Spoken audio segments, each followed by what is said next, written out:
Aos santificados em Cristo Jesus, chamados santos, com todos os que em todo lugar invocam o nome de nosso Senhor e Salvador Jesus Cristo, Senhor nosso, graça e paz da parte de Deus, nosso Pai, e do nosso Senhor Jesus Cristo. Amém. Irmãos e irmãs, sejam todos bem-vindos à casa do Senhor, aos nossos queridos visitantes também que se ajuntam conosco nesta noite. Estamos aqui para juntos cultuarmos a Deus, como acabamos de cantar, o Senhor ressurgiu. É esse Deus que nós louvamos, é esse Deus que nós adoramos. E estamos aqui como família do Senhor, irmãos e irmãs, para prestarmos esse culto, onde pela palavra do Senhor seremos alimentados, pela ministração do sacramento da ceia, onde nós relembraremos e a nossa esperança ficará ainda mais firme. E também diante do batismo, da inserção da aliança de uma criança, nós nos alegramos porque teremos mais um filho para cuidar, mais uma família onde nós poderemos dizer que é o nosso irmão, é a nossa família. Que você nesta noite, mesmo diante das dificuldades, dos problemas e das coisas que nos cercam diariamente, você que esteja aqui mesmo com esses problemas, sabendo que nosso Senhor é capaz de resolver e está aqui para nos ajudar. Por isso, neste momento, vamos orar ao Senhor, invocando a presença do nosso Deus. Santíssimo Deus e eterno Pai, louvado seja o teu nome. Querido Deus e Santo Pai, tu mereces toda a honra e toda a glória. E com humildade, ó Deus, nós nos colocamos diante da tua presença e clamamos, invocando a presença do teu Santo Espírito das nossas vidas, para que possamos ler bem a tua palavra e que através dele, ó Deus, o nosso coração seja dilatado e a nossa mente esteja pronta para ouvir a tua voz através do teu servo e através da tua santa e bendita palavra. Por isso, ó Deus, nos ajude nesta noite para que cantemos bem os hinos de louvor a ti, que é o Senhor que nós adoramos nesta noite. Por isso, ó Deus, fique conosco neste culto e que a tua presença seja sentida e percebida através de todas as coisas que fizermos aqui. Por isso, nós pedimos orando, no nome de Jesus Cristo, teu Filho, o nosso Senhor e Salvador, aquele que vive e reina contigo com o Espírito Santo, um só Deus e agora para todos sempre. Amém.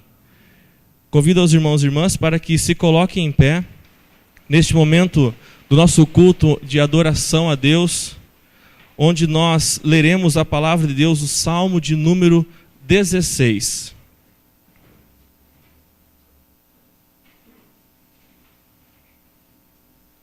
Nós vamos fazer a leitura de forma alternada, onde eu lerei os versículos ímpares. Convido aos irmãos e irmãs para que leiam os versículos pares. Salmo de número 16. Assim nos diz a palavra do Senhor. Guarda-me, ó Deus, porque em ti me refugio.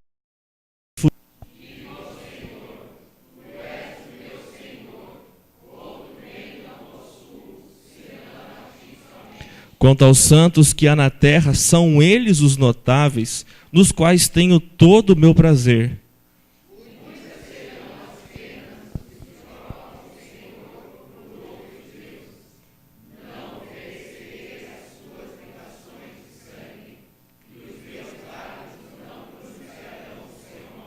O Senhor é a porção da minha herança e o meu cálice. Tu és o arrimo da minha sorte.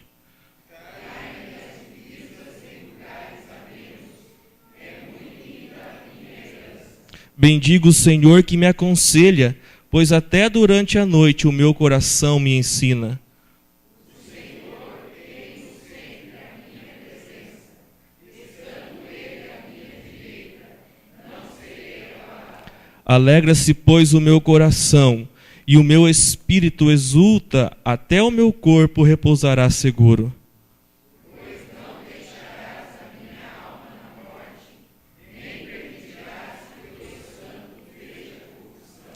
Tu me farás ver os caminhos da vida.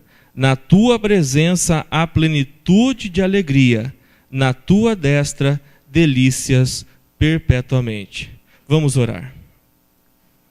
Deus e Pai de nosso Senhor Jesus Cristo, cujo bendito Filho se manifestou aos discípulos no partir do pão, abre os olhos da nossa fé para reconhecê-lo em toda a sua obra redentora, pelo mesmo Jesus Cristo, nosso Senhor, que vive e reina contigo com o Espírito Santo, um só Deus, e agora para todos sempre. Amém. Ainda em pé, celebrando ao Senhor e adorando, cantemos com os nossos irmãos do grupo de louvor.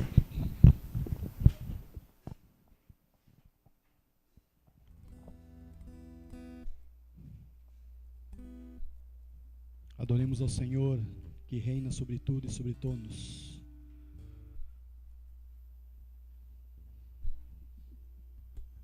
Numa só voz, exaltemos o nome do nosso Deus.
Declare sobre o meu pensar, o Senhor reina. Sobre o meu pensar, tudo que eu falar faz-me refletir a beleza que há em ti. Tu és para mim mais que tudo aqui. Vem reinar de novo em mim, reina em mim com teu poder. Sobre a escuridão, sobre os sonhos meus, tu és o Senhor de tudo que sou. Vem reinar, Senhor, reinar em mim, Senhor, reina em mim com teu poder. Sobre a escuridão, sobre os sonhos meus, tu és o Senhor de tudo que sou. Vem reinar em mim, Senhor. Vem reinar em mim, Senhor. Vem reinar em mim, Senhor. Dá-me um coração igual ao teu, Senhor.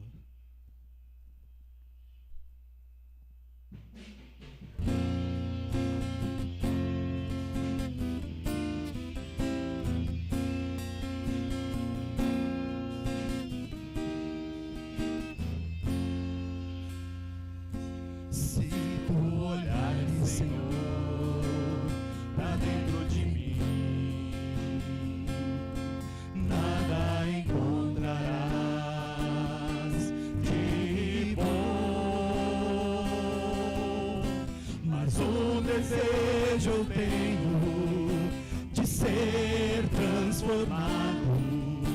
Preciso tanto do teu perdão. Dá-me um novo coração. Dá-me um coração igual ao teu, meu mestre. Dá-me um coração igual ao teu, coração disposto a obedecer, cumprir todo o teu querer. Dá-me um coração igual ao teu.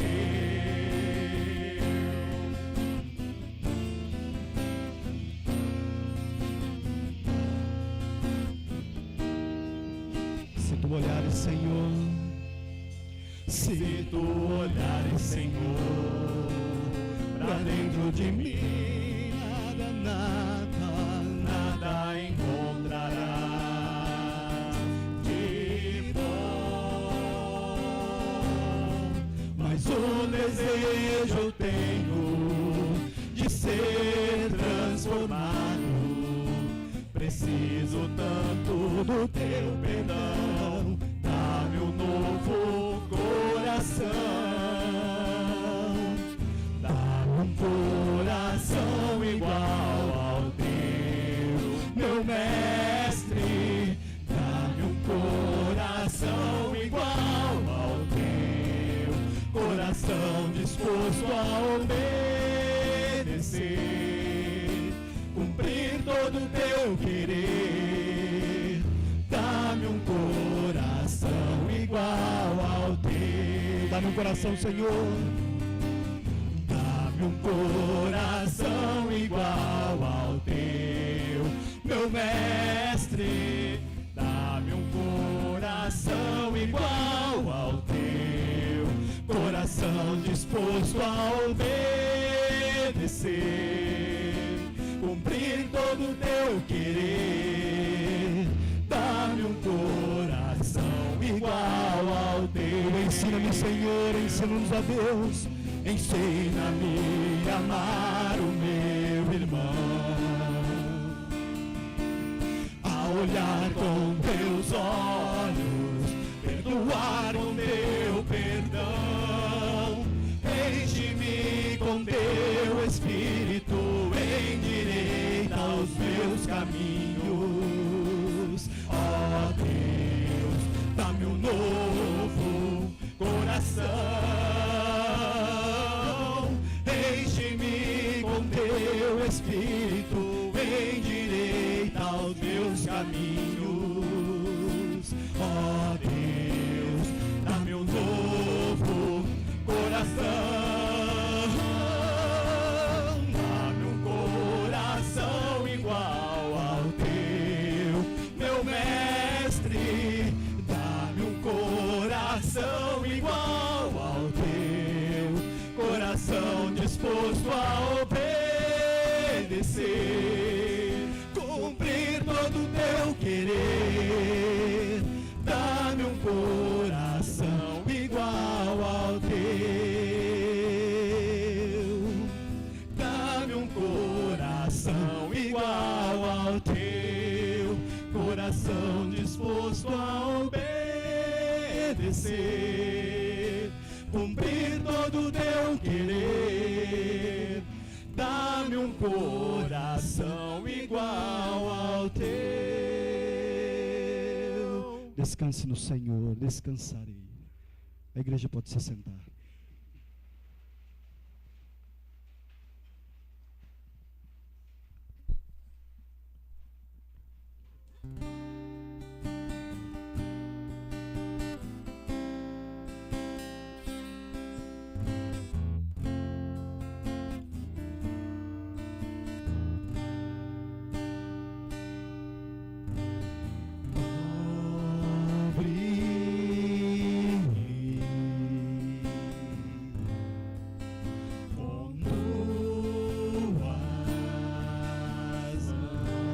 Poder, Senhor, com poder, vem me esconder, Senhor. Se o trovão e o mar se erguendo vem, sobre a tempestade eu vou.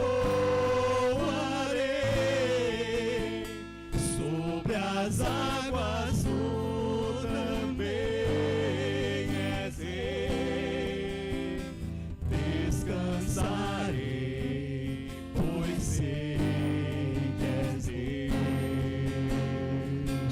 Minha alma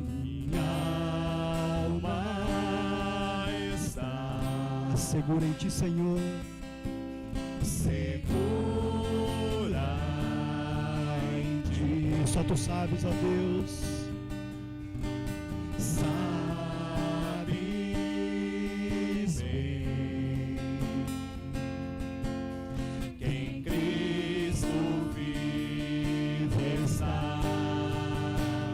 Seu trovão e o mar se erguendo vem, sobre a tempestade eu voarei, sobre as águas tu também és rei. Descansarei, pois sei que és rei. Minha alma está segura em ti.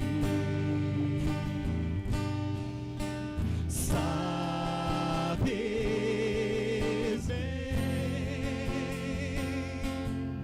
que em Cristo firme está. Se o trovão e o mar se erguendo vem, sobre a tempestade eu voarei, sobre as águas tu também és rei.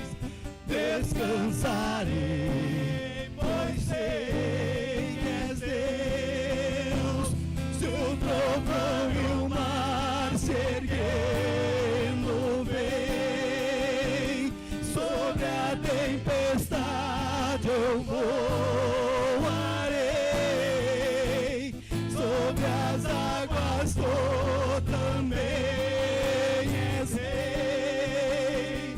Descansarei, pois sei que é Deus. Descansarei, pois sei que és Deus. Descansarei, pois sei que és Deus.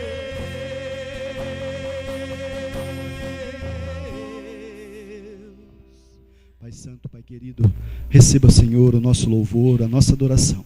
Pai Santo, ministra, Senhor, nesta noite, nas nossas vidas. Nós oramos em nome de Jesus. Amém.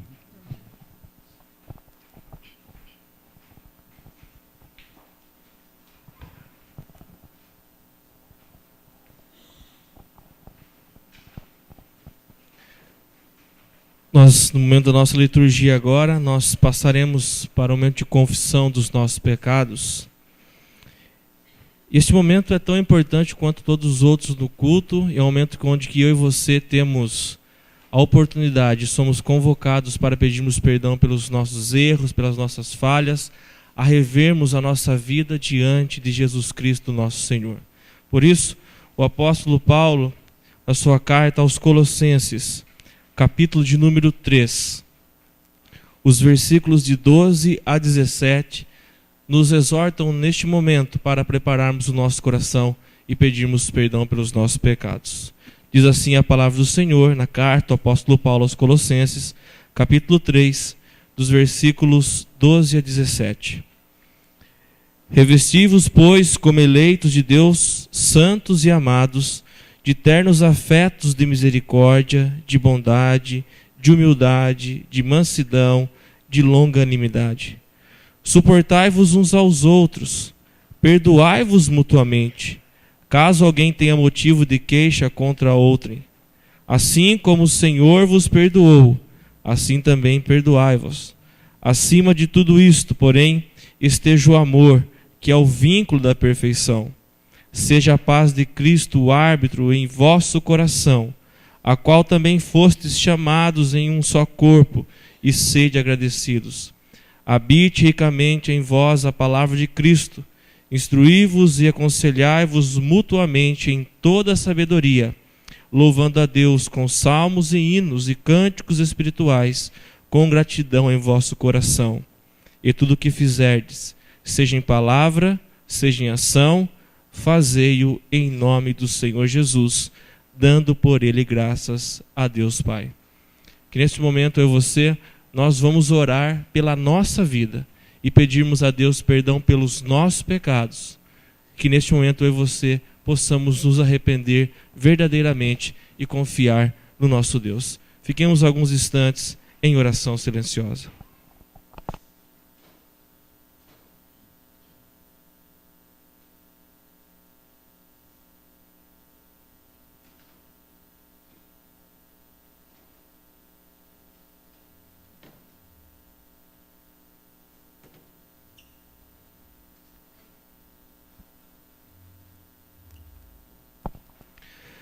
Santíssimo Deus, querido Pai, Deus de amor, de infinita graça e misericórdia, o Teu povo se reúne aqui nesta noite, ó Deus, com a certeza de pecados cometidos durante toda essa semana, até o dia de hoje, até o presente momento.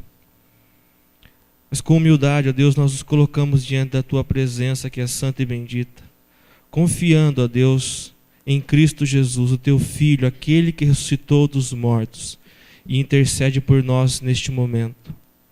Tu sabes, ó Deus, que nós mentimos, desobedecemos a Tua palavra, falamos coisas que não deveriam ser faladas, pensamos coisas erradas, temos atitudes, deixamos de fazer o bem e não amamos o próximo como o Senhor nos pede que amemos. Por isso, ó Deus, neste momento tenha misericórdia de cada um de nós, que confessamos os nossos pecados. Que a Tua palavra nos ajude, ó Deus, a caminhar olhando para a cruz de Cristo, o sacrifício que foi feito lá. Por isso, ó Deus, que o Teu Santo Espírito dirija os nossos corações, os nossos passos, e fomente na nossa mente a cada dia mais a Tua palavra, para buscarmos uma vida reta e de integridade perante o Senhor, que é um Deus santo, santo e santo. Corrija-nos, ó Deus, com Teu amor e nos ajude a não pecar novamente. Nós oramos no nome de Jesus Cristo, Teu Filho, nosso Senhor, agradecido pelo perdão. Amém. Dando graças ao Pai que vos fez idôneos para participar da herança dos santos na luz, o qual nos tirou da potestade das trevas e nos transportou para o reino do Filho do seu amor, em quem temos a redenção pelo seu sangue, a saber, a remissão dos pecados. Com alegria, com um fardo mais leve, sabendo do perdão que o Senhor nos concede, nós continuamos o nosso momento de oração e de culto ao Senhor. Fazendo agora a entrega aqui à frente, você pode colocar embaixo da mesa, dos lados aqui, o seu mantimento que você trouxe, onde a junta diaconal irá preparar as cestas e ser distribuídas às pessoas que têm passado por dificuldades. Depois nós teremos uma oração de ação de graças. Então, como você fará? Você venha pelo meio, deixe o seu mantimento aqui e saia pelas laterais para que nós possamos fazer isso de maneira tranquila e agradável também. Coloquemos-nos em pé e cantemos o hino de número 272. E em qualquer momento do hino você pode fazer a sua oferta. Cantemos.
Oremos. Ó Deus, mais uma vez nós elevamos a nossa voz na certeza que o Senhor ouve.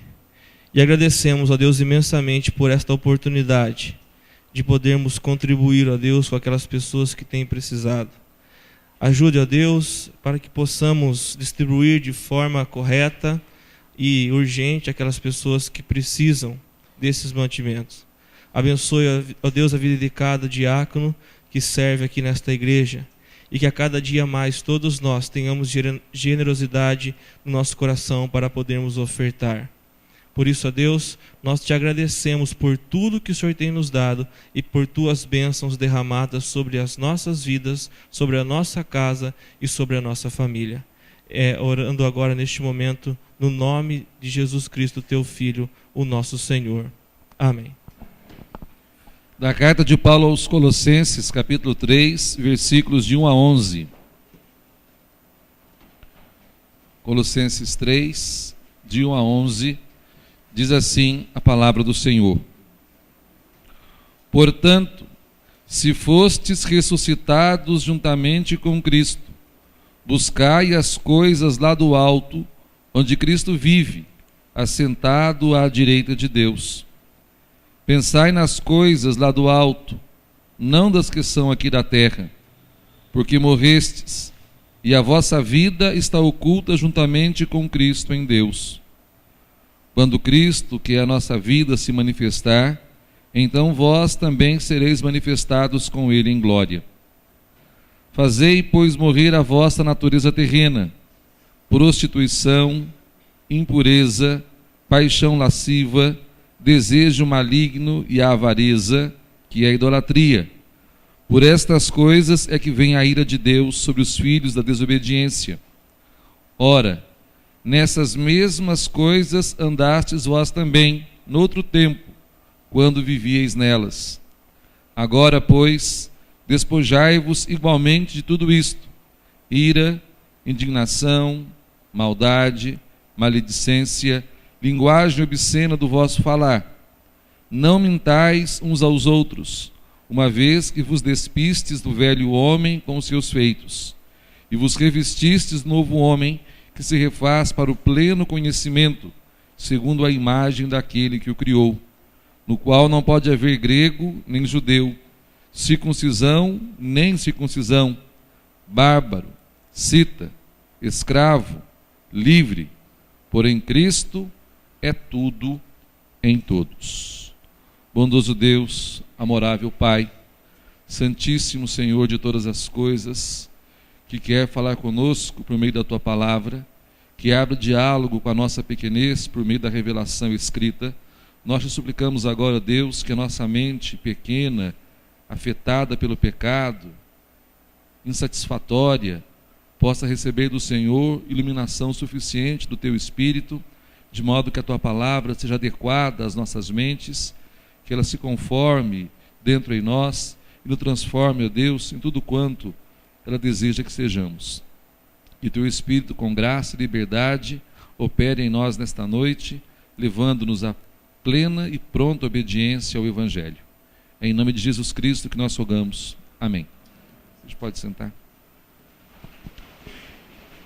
Irmãos, nós estamos pregando aos domingos a carta de Paulo aos Romanos, e na passagem do 3º para o 4º capítulo, nós resolvemos pregar também esse trecho, essa perícope da epístola de Paulo aos Colossenses, que nos ajuda a compreender tudo quanto até agora tem sido dito, pregado, meditado aqui na igreja, para que nós não deixemos passar, por assim dizer, nenhuma só daquelas boas vontades de Deus para conosco, em querer aperfeiçoar-nos para Ele, levando-nos de santificação em santificação, de fé em fé, de vitória em vitória, até a glória definitiva. Lembrando que vida vitoriosa para nós cristãos não significa sucesso na vida. Vida vitoriosa para nós não tem nada a ver com prosperidade material, não tem nada a ver com vitória sobre a enfermidade, não tem nada a ver com liberdade e outras quaisquer, que também são coisas boas e se vindas da parte de Deus, nós as recebemos em ação de graças. Mas vida vitoriosa para o cristão é, antes de mais nada, uma vida morta para o pecado. Uma vida vitoriosa para o cristão é uma vida crucificada com Cristo, onde nós subjugamos o desejo da nossa carne, a nossa vontade caída, a nossa mente tenebrecida ao Evangelho de Cristo, para que sejamos, por este mesmo Evangelho, levados pela graça a nos transformar, não pelo comportamento, mas numa nova natureza, a sermos conformes à imagem de Jesus Cristo. E este trechinho da carta aos Colossenses nos ajuda a compreender exatamente o que significa estar vitalmente unido a Cristo. No capítulo 3, versículos de 1 a 11, tem uma única doutrina a ser ensinada à igreja, tem um único ensinamento a ser passado aos crentes, que o cristão, uma vez nascido de novo, tem de tal maneira a sua vida mística e espiritualmente unida a Cristo, que qualquer outra manifestação da sua ética, do seu caráter, da sua moralidade, das suas palavras, dos seus costumes, que não sejam adequados a Cristo, é, portanto, fora do Evangelho e denota um padrão de vida terreno, carnal, mundano, que nada tem de santo, que nada tem de redimido, que nada tem de salvo. Portanto, essa doutrina da união mística com Cristo, da união vital do cristão com Cristo, é que torna diferente a vida cristã. O Evangelho não serve para corrigir os nossos costumes, embora ele também o faça. O Evangelho não foi dado aos homens para que nós mudássemos o nosso comportamento exterior, embora o Evangelho também faça isso. O Evangelho não nos foi dado como uma regra para bem viver, embora também se preste a isto. Mas o Evangelho é o poder de Deus que transforma a natureza inábil do homem para crer, que transforma a natureza do homem que é incapaz de não pecar, para viver na liberdade dos filhos de Deus, com liberdade, poder, graça e verdade. Então estas coisas estão em jogo em nossa fé. Não se trata de ter mudado e reformado exteriormente a nossa vida, mas se trata de um coração que foi transformado, mudado, foi tirado um coração cheio de concupiscência, um coração malicioso, um coração maledicente, invejoso, um coração que engendrava toda a sorte de pecaminosidades, para um coração que agora não só ama a Deus e os irmãos, mas se alegra em não pecar e se entristece cada vez que o faz. Esta é, em suma, o resultado da união mística com Cristo que nós recebemos ou somos enxertados nele no dia do nosso novo nascimento, no dia em que nós somos regenerados, da qual o batismo é um sinal exterior. E hoje à noite nós teremos a ministração do batismo infantil. Evidentemente que em torno do batismo infantil, muitas querelas e muitas discussões infidáveis e absolutamente inaproveitáveis são levantadas, quer por parte daqueles que só batizam adultos, quer por parte daqueles que batizam adultos e crianças, como se isso fosse a pedra de toque do Evangelho, quando o apóstolo Paulo nunca disse exatamente sobre quais ritos o batismo deveria ser escrito, ele que é o grande legislador do Novo Testamento, tampouco você encontra qualquer outra determinação. Existem afirmações que quem crê e for batizado será salvo. Evidentemente, a primeira geração de convertidos do cristianismo é igual à primeira geração aliancista do Antigo Testamento. No Antigo Testamento, os primeiros a serem circuncidados eram adultos, mas todos os filhos dos adultos foram circuncidados, assim como Jesus, o próprio Senhor Jesus, foi circuncidado ao 8º dia, mas seu pai José também o foi. Mas os ancestrais de Jesus, Abraão, por exemplo, foi circuncidado na idade adulta. Os cristãos de primeira geração também receberam a pregação do Evangelho como adultos, crendo, se fizeram batizar. Mas diz o próprio Atos dos Apóstolos que na casa de Cornélio, creu Cornélio e todos os da sua casa foram batizados. É de se supor que foram batizados também as crianças que lá estavam. Os que usam outros argumentos, valeria dizer que não existe no Novo Testamento nenhuma ordenança para que as mulheres participem da ceia do Senhor. Vocês conhecem algum texto que diz que as mulheres devem participar da ceia do Senhor? Alguém aqui pode levantar a mão e dizer que encontrou um texto no Novo Testamento que diz que as mulheres estão franqueadas desta mesa? Evidentemente que não, mas por inferência nós entendemos que todos que creem devem participar da mesa do Senhor, incluindo as mulheres. Ao mesmo tempo que nós cremos que numa casa onde todos creem e fazem parte da aliança, recebemos no Antigo Testamento que os nossos filhos nascem na aliança. Nascem pecadores, porque pecado concebeu-me minha mãe, mas nascem na aliança. E têm direitos e ao mesmo tempo são beneficiários de todas as bênçãos que os familiares recebem depois de serem convertidos. Os benefícios da conversão pairam para abençoar os nossos filhos. Foi isso que o apóstolo Paulo disse: esta promessa é para vós, aliás, é Pedro quem diz isso, né? Essa promessa é para vós e para os vossos filhos. Crendo vocês, os vossos filhos serão abençoados. E evidentemente, chegados à idade da razão, perto da idade adulta, os nossos filhos são convidados a reafirmarem diante de Deus e da igreja que recebem graciosa e de maneira obsequiosa a graça da aliança pela pública profissão de fé, e doravante serão responsáveis pelo seu caminhar em Cristo. Por isso que nessa noite, com muita alegria, nós vamos batizar o Joaquim, e ele será introduzido na aliança por meio da fé dos seus pais.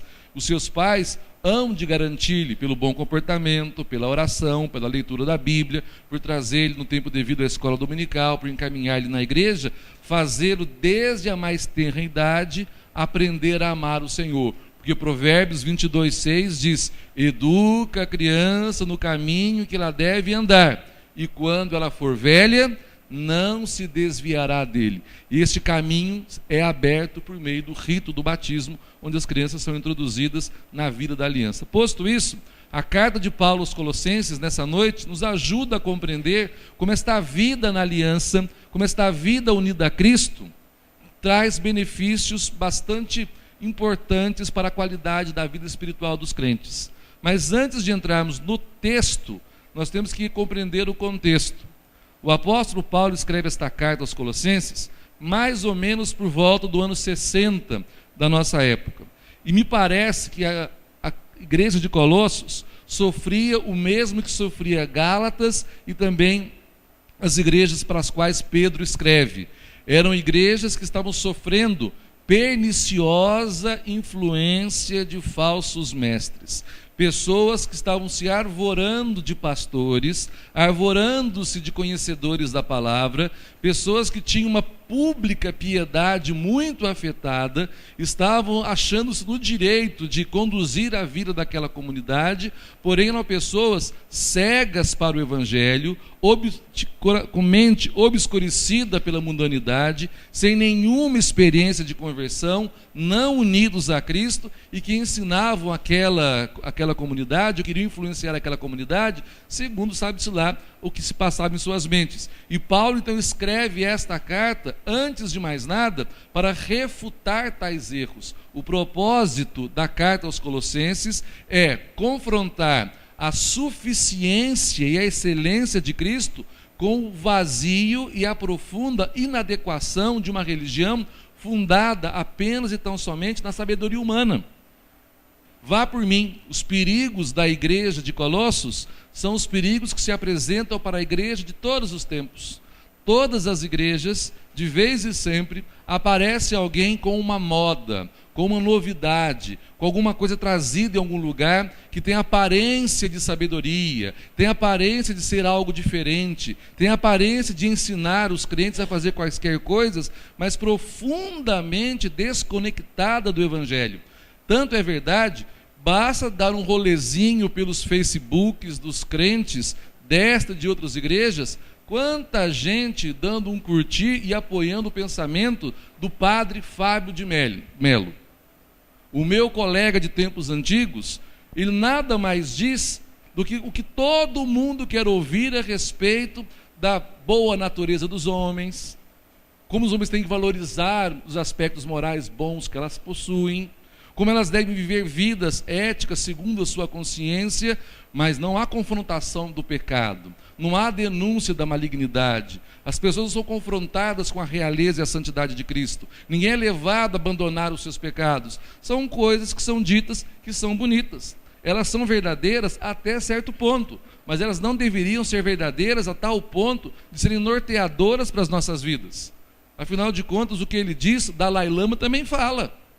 O Chico Xavier, de outra maneira, também.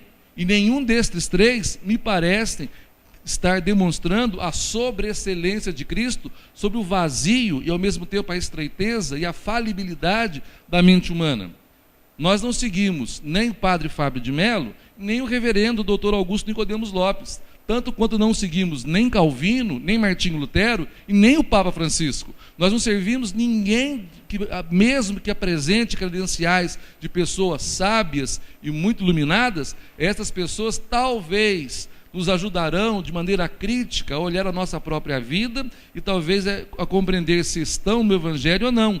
Mas nós, cristãos, não nos damos o direito de seguir quem quer que seja de maneira absoluta e acrítica, uma vez que o cabeça e o pastor da igreja é Cristo e não outro. E Cristo fala apenas e tão somente por meio da sua palavra. E aqueles que não podem compreendê-la pela falta de capacidade humanas não sofrerão prejuízo, porque o Espírito Santo tem compromisso com a palavra de Deus e ele mesmo aplica, faz compreender, coloca em nossas almas e mentes a substância da verdade e nos leva à obediência e a usufruir todos os benefícios da palavra. Portanto, o que Paulo quer escrever ou quer fazer ver àquelas comunidades é que os falsos mestres e mesmo outros que se apresentem devem ser confrontados com a sobreexcelência, com a supremacia, com a infalibilidade, com a grandeza, com a divindade de Cristo.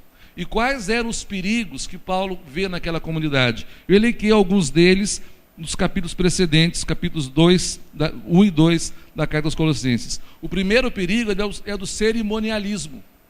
Aquela comunidade estava obcecada por observar dias, festas, luas novas, calendário litúrgicos, sacrifícios e uma série de coisas, como se isso fosse o fim da religião. Como se, observando tais coisas, eles seriam mais santos ou seriam mais piedosos. E Paulo diz que estas coisas são caducas porque são rudimentos deste mundo.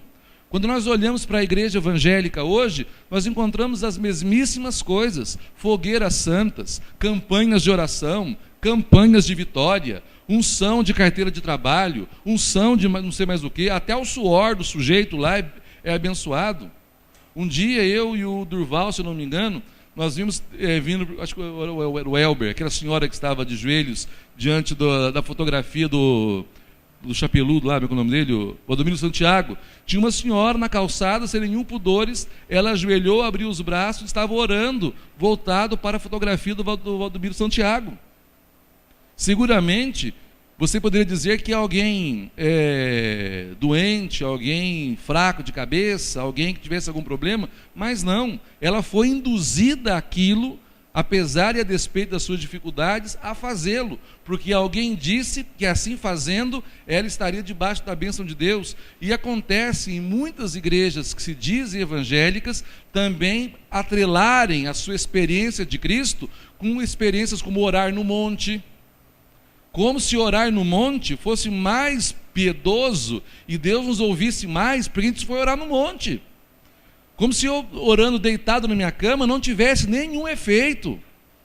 Como se Deus só nos ouvisse no monte, porque está mais alto e mais perto, e ele tem algum problema auditivo. Quanto mais perto, se fosse assim, os astronautas seriam mais felizes dos cristãos.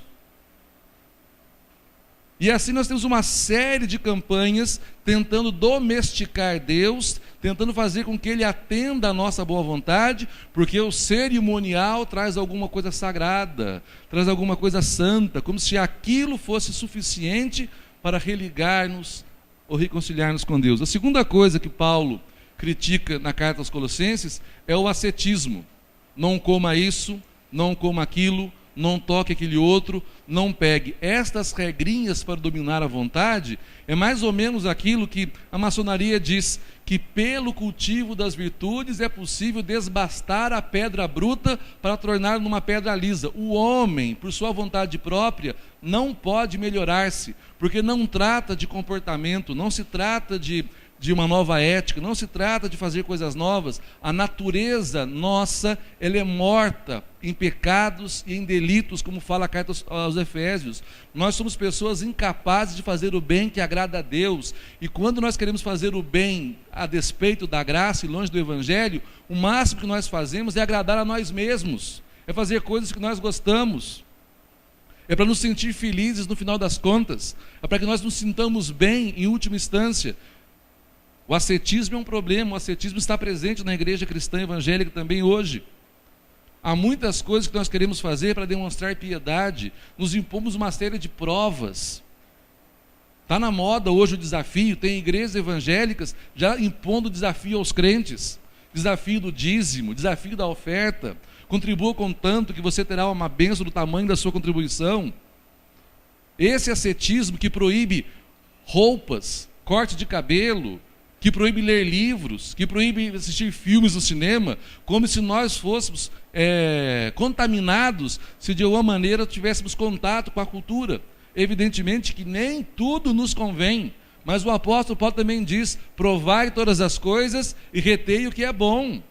Nós não estamos numa redoma de vidro, nós não somos um povo separado socialmente e culturalmente do mundo, nós somos moralmente purificados. E nós agora temos capacidade em Cristo de discernir uma coisa da outra, mas não quer dizer que as coisas são nos proibidas, ponto. E acontece. Eu me lembro que dentro da igreja presbiteriana, numa época, alguns pastores ensinavam que não se podia usar camisas ou qualquer coisa de Walt Disney, não podia beber Coca-Cola.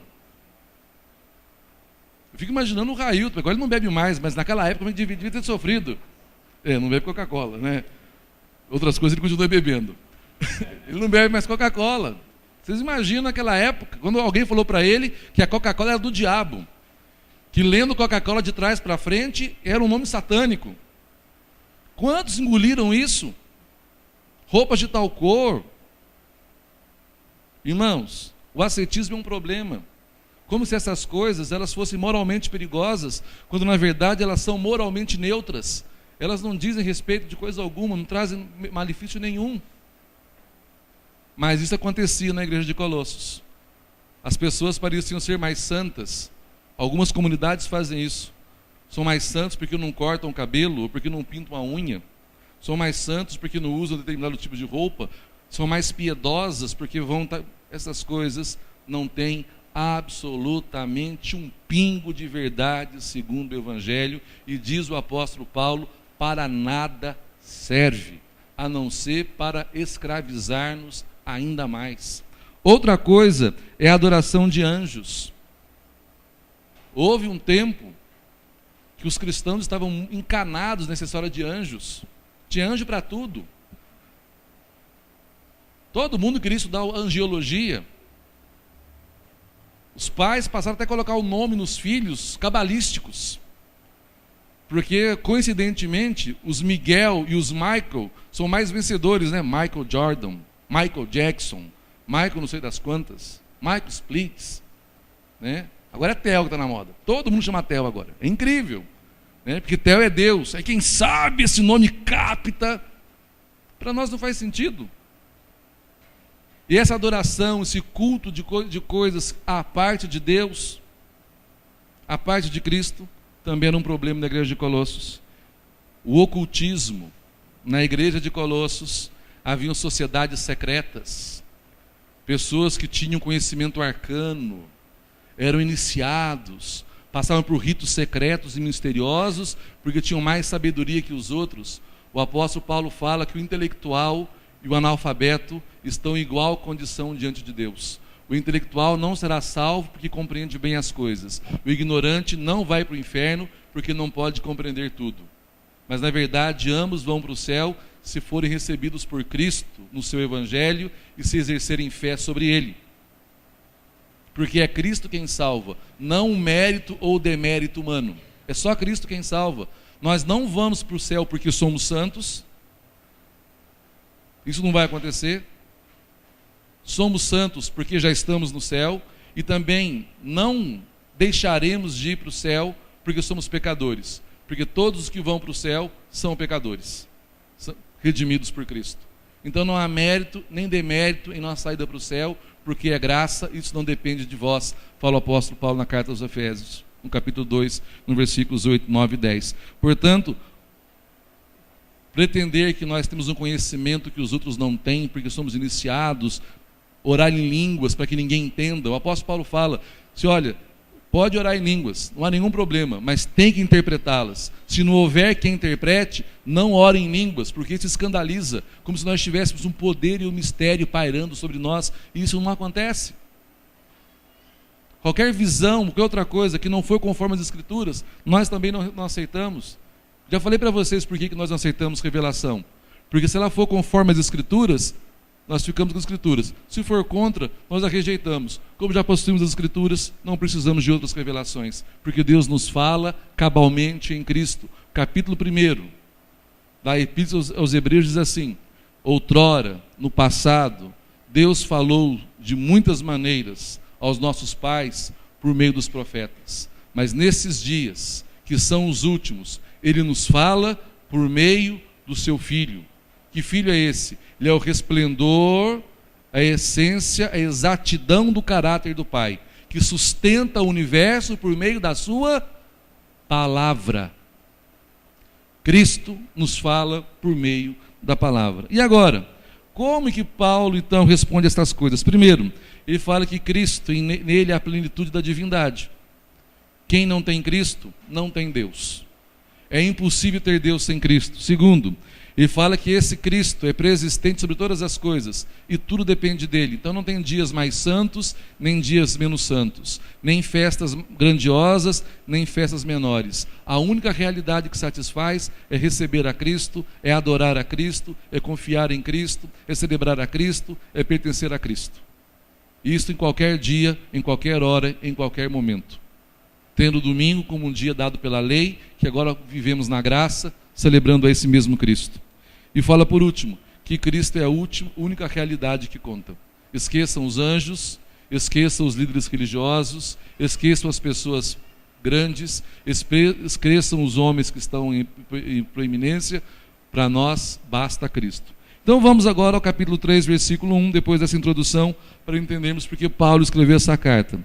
O capítulo 3, versículo 1, começa com essa expressão portanto. Quem estudou e gosta da língua portuguesa, portanto, é uma conjunção conclusiva que introduz uma oração coordenada que contém a conclusão de um pensamento. Ou seja, o apóstolo Paulo está mudando de assunto. Nos 2 primeiros capítulos, Paulo refuta doutrinariamente os erros. A partir de agora, Paulo começa a dizer que quem conhece a verdade inevitavelmente vive melhor.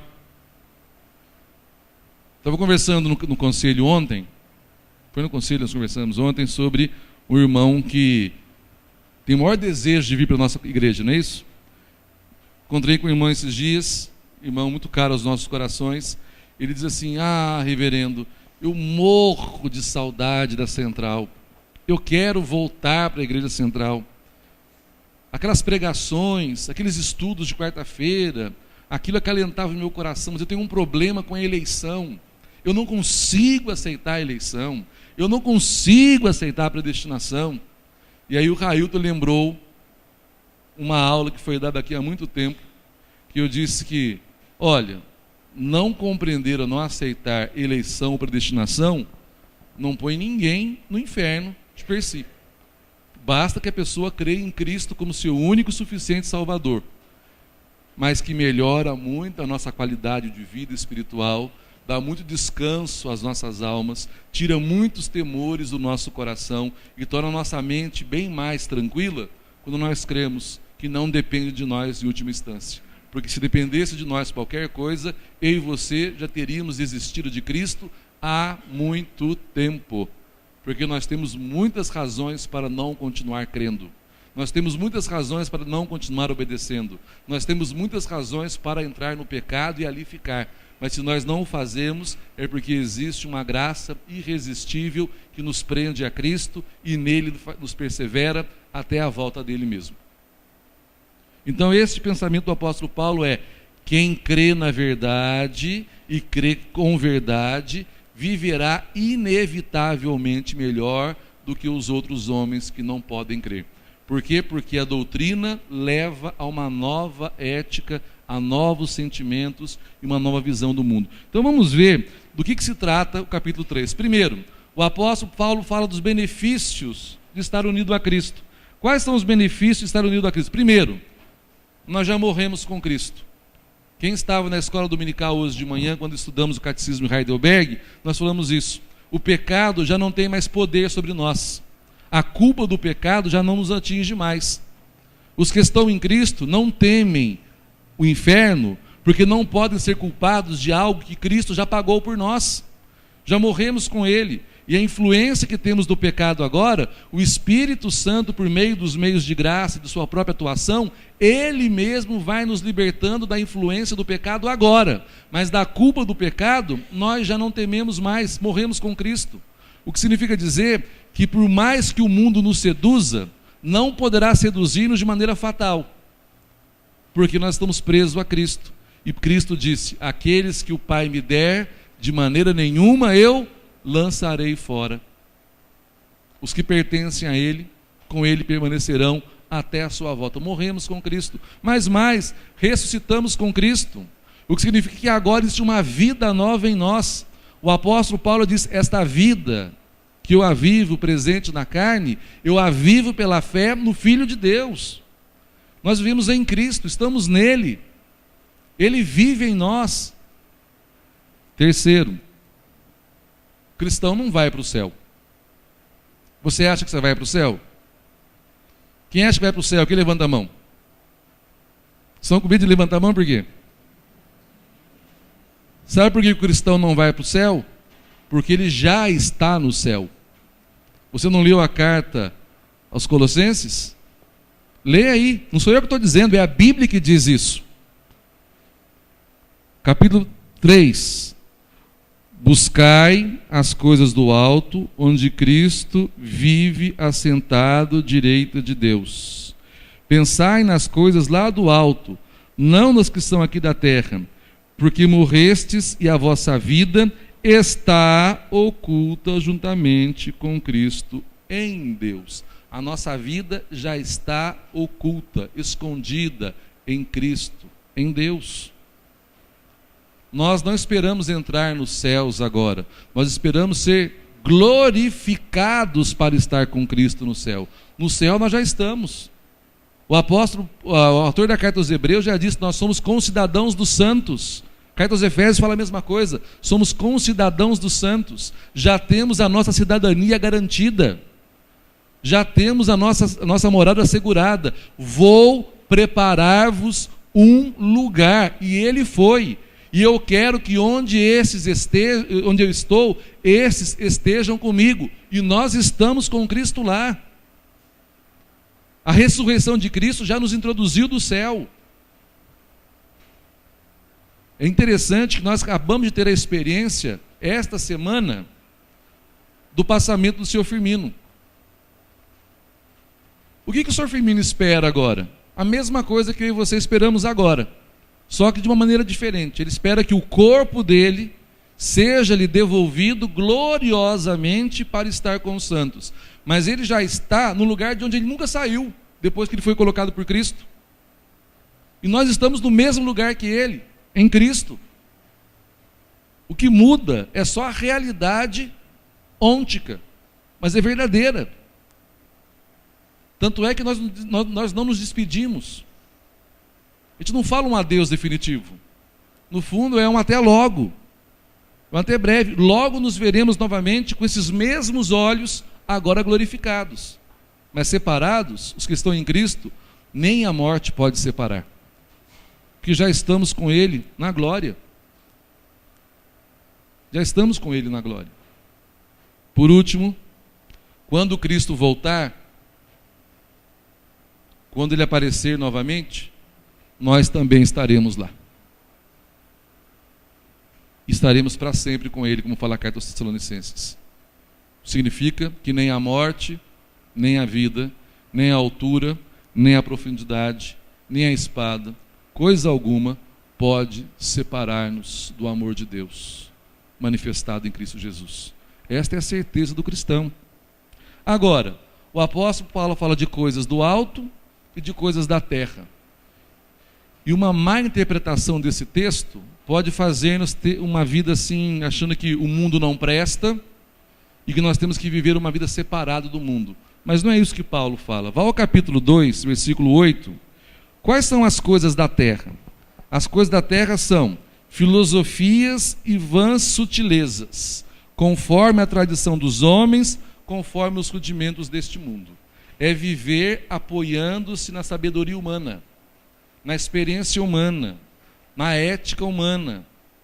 Por exemplo, hoje é uma sandice você em público refutar, corrigir ou demonstrar desprezo por um casal homoafetivo, porque é comum.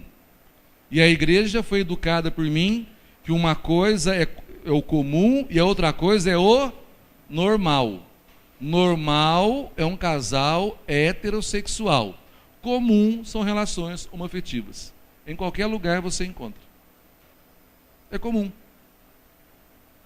E passa por verdade. E uma série de outras coisas. E há cristãos que defendam o direito das pessoas escolherem, inclusive o aborto.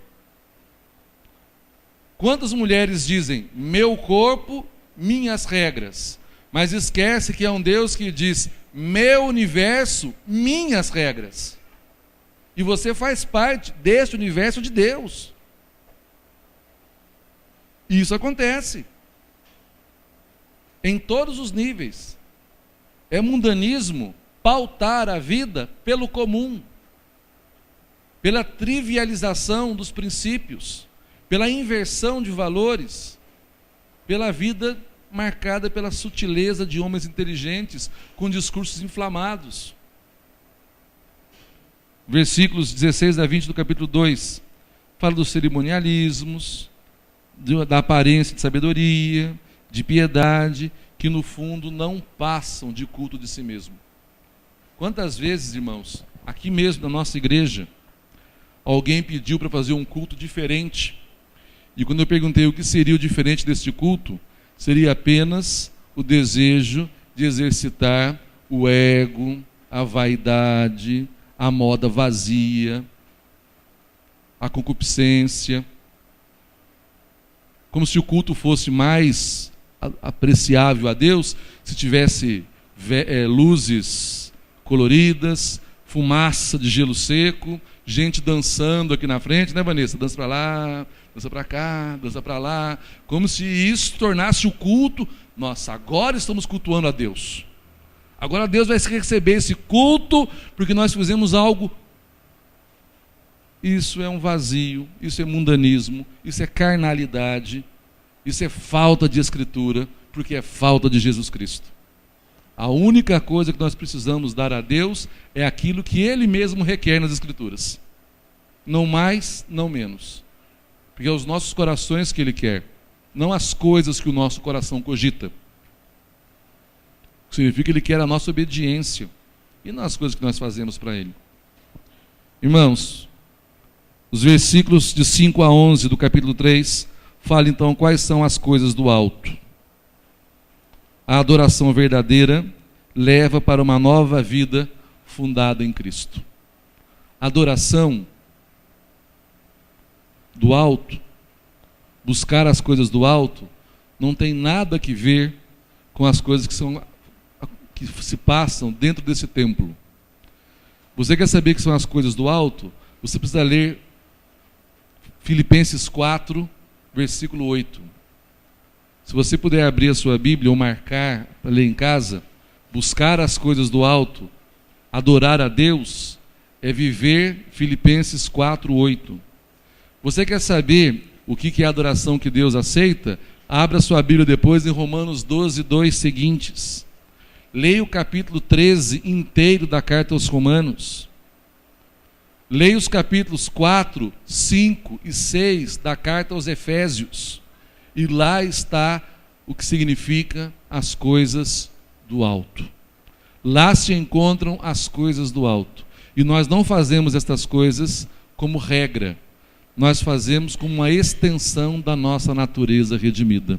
Nós fazemos como um eco que reverbera em nossas vidas do louvor que nós cantamos aqui. É a obediência vivida lá fora da submissão da nossa vida aqui diante deste altar.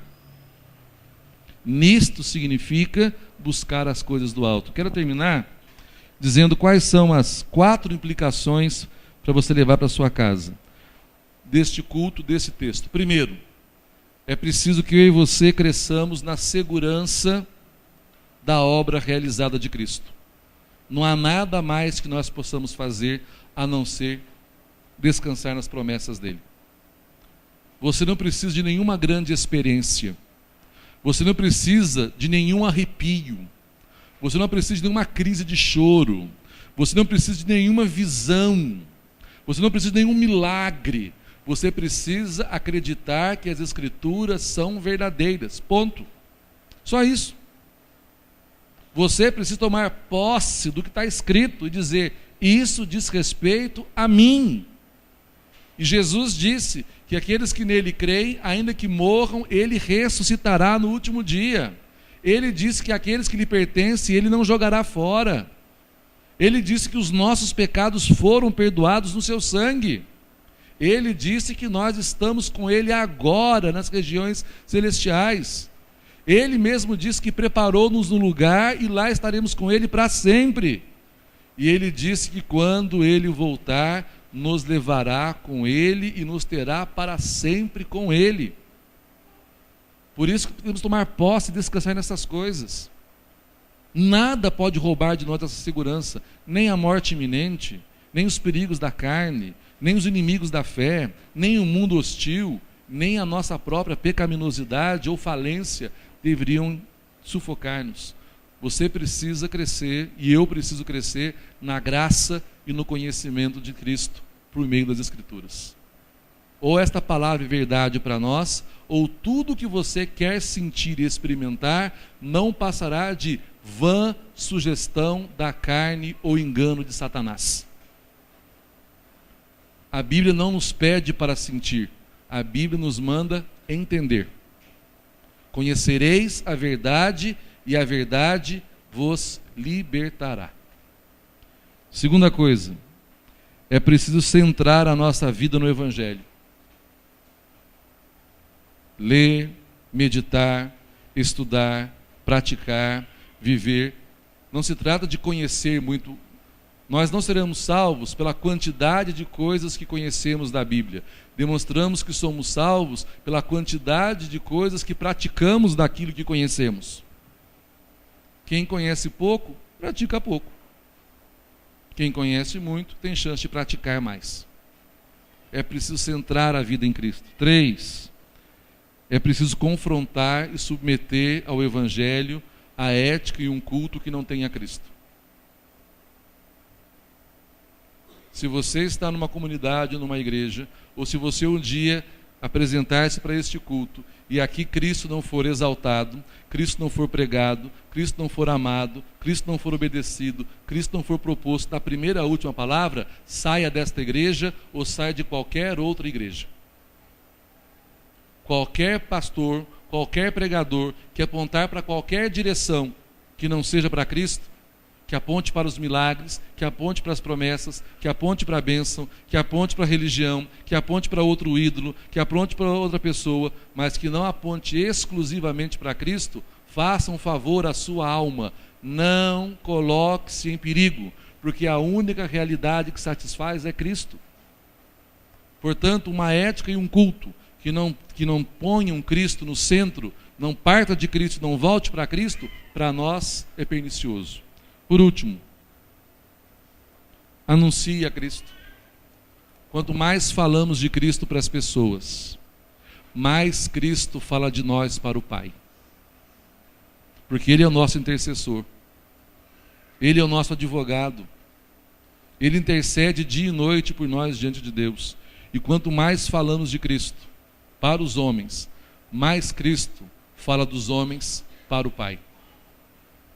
E mais prontamente temos atendidas todas as nossas causas, respondidas todas as nossas demandas, enxugadas todas as nossas lágrimas, minoradas todas as nossas dores e confirmadas todas as nossas esperanças. Irmãos, tudo em Cristo, tudo por Cristo, tudo em Cristo, nada sem Ele, nem uma oração, nem um hino, nem um sacramento, coisa alguma que possa esconder Cristo. Nós estamos escondidos em Cristo, mas nós não podemos esconder Cristo, nem de nós, nem de ninguém. Que Deus nos ajude, irmãos, a vivermos nesta esperança, nesta alegria. Enquanto recitamos o credo apostólico em pé, os irmãos diáconos recolhem aqui os donativos. Creio em Deus Pai,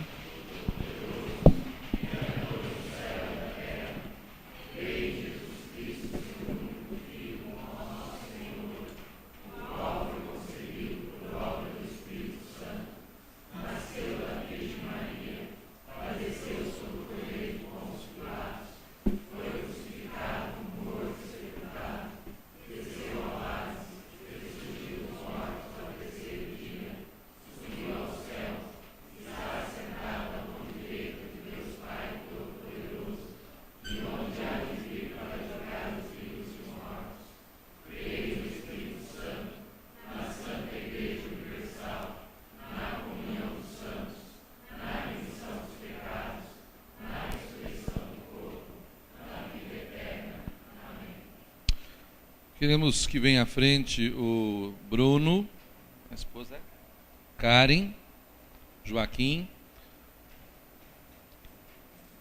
Sueli, bem-vindo também, pode ficar do lado deles. Os pais da Karen estão aí, a mãe da Karen está aí? Pode vir também. Chama ela lá. Selma. Selma pode vir também. Eu não sei quem é, mas...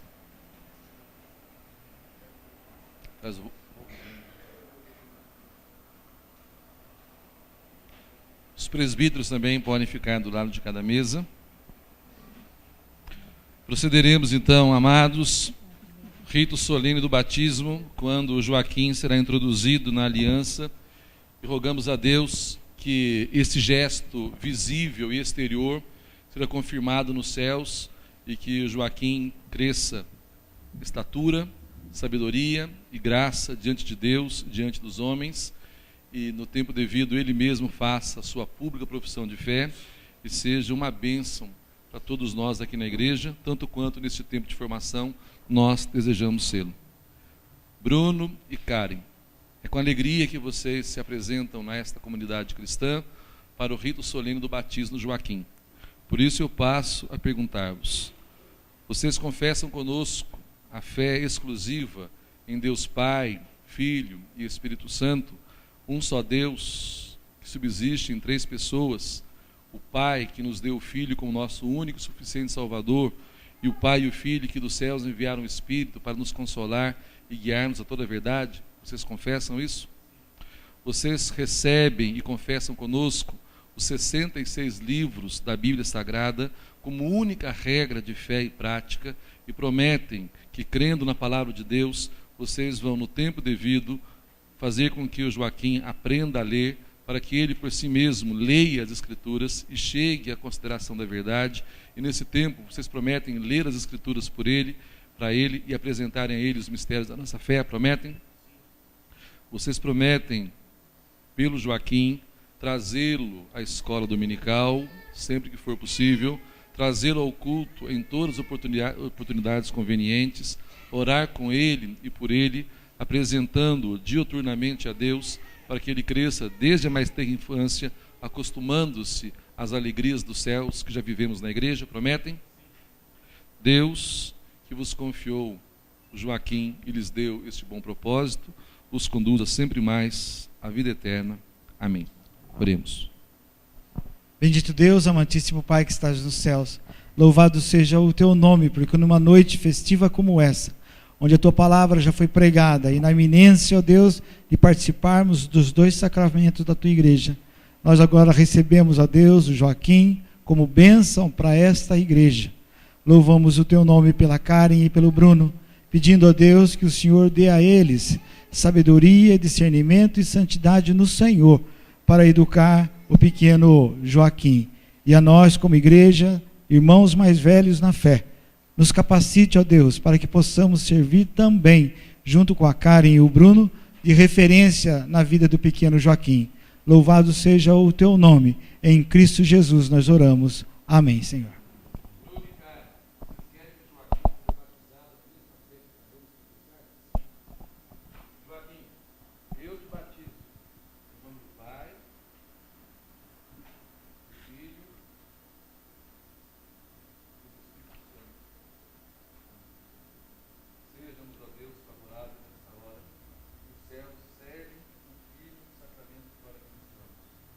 Joaquim tenha o seu coração de santidade, de crer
Gracioso e bendito Pai, te somos agradecidos nesta hora, depois de testemunharmos como igreja o batismo do Joaquim, que lembrou-nos, ó Deus, a nossa própria profissão de fé, a nossa própria confissão do senhorio de Jesus Cristo, a nossa própria submissão a Ele como nosso Senhor e Salvador. E te rogamos agora, ó Deus, que sejam confirmadas em nós pelos selos deste sacramento as promessas do Evangelho, que experimentemos nesta mesa as realidades já vividas por nós de maneira espiritual nos céus, que nos sintamos parte de um único e mesmo corpo, que sejamos, ó Deus, partícipes de uma única e mesma igreja, a que peregrina pelo martírio na história e aquela que se encontra agora feliz e gloriosa nos céus, um só povo para a adoração perpétua do Senhor. Enquanto isso, ó Deus, para que não fraquejemos no caminho, para que sejamos refeitos em nossas forças e continuemos animados, te rogamos as tuas bênçãos sobre o pão e o vinho, para que esses elementos elevados à categoria de sacramento sejam eles para nós meio de graça e confirme, ó Deus, em nós tudo quanto o Evangelho nos disse nesta noite. Porque o Senhor Jesus Cristo, na noite que foi entregue, tendo um pão em suas mãos, ele o abençoou, partiu e deu a seus discípulos, dizendo: tomai todos e comei, isto é o meu corpo que será entregue por vós. Quando chegou ao fim da ceia, o Senhor Jesus tomou um cálice em suas mãos, pronunciou outra vez a bênção de ação de graças e o deu a seus discípulos, dizendo: tomai todos e bebei, este é o cálice do meu sangue, o sangue da nova e eterna aliança, que será derramado por vós e por muitos para a remissão dos pecados. Fazei isto em memória de mim. E todas as vezes que comerdes deste pão e beberdes deste cálice, anunciais a minha morte até que eu venha. Preparemo-nos, irmãos, condignamente para a mesa do Senhor, preparando os nossos corações e as nossas almas para receber em nós o dom do céu. Sejam afastadas agora de nós todas aquelas circunstâncias que nos impedem de fazer uso piedoso, proveitoso e verdadeiro deste sacramento, e assim que nós mesmos, pedindo a Deus a graça de nos vermos livres, tomemos do pão, bebamos do cálice e tenhamos comunhão alegre e festiva com o Senhor nesta hora.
Oremos. Deus Santo, Pai Eterno, Deus de infinita graça e misericórdia, graças te damos, ó Deus, porque o Senhor permitiu, Deus, a nossa presença na tua casa nesta noite, para te cultuar em espírito e verdade. Obrigado, meu Deus, por este culto que ora te prestamos. Obrigado, meu Deus, pelo batismo, pela ceia. Obrigado, Senhor, porque o Senhor falou às nossas mentes e aos nossos corações, e que nós possamos agora, ó Deus, colocar em prática nas nossas vidas, como verdadeiros cristãos que somos. Pai Santo, obrigado, meu Deus, pelas bênçãos derramadas nas nossas vidas e no povo, Senhor, e no meio do teu povo, na tua igreja. Nós te louvamos agradecidos, em nome de Jesus, nosso Senhor e Salvador. Amém.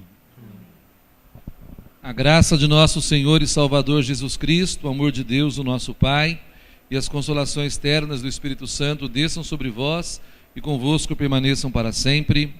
Amém.